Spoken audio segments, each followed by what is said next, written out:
ولكن اخذيها قاعدة: قسما بالله لا يمكن للرجل الذي يحب بصدق أن يخون.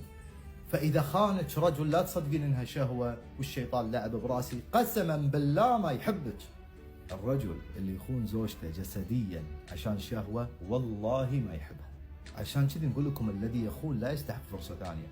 تعرفون اللي خان ما خانكم انتم بروحكم. الزوج اللي خان عهد الله وميثاقه، وأخذنا نون النسوة وأخذنا منكم ميثاقا غليظا، يعني هذا الميثاق ميثاق الله الذي وضعه للمرأة تأخذه من الرجل، وعهد الله الذي بينكم.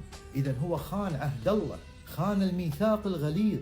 قسما بالله الخائن لا يستحق فرصة ثانية، لأنه لا يوجد عذر للخيانة. أعظمهم وأشطرهم وأكثرهم ندما راح يقول: لعب الشيطان براسي، إن كيد الشيطان كان ضعيفا. الشيطان ما هو عذر، بل هو أضعف من الضعف. تعوذ من إبليس.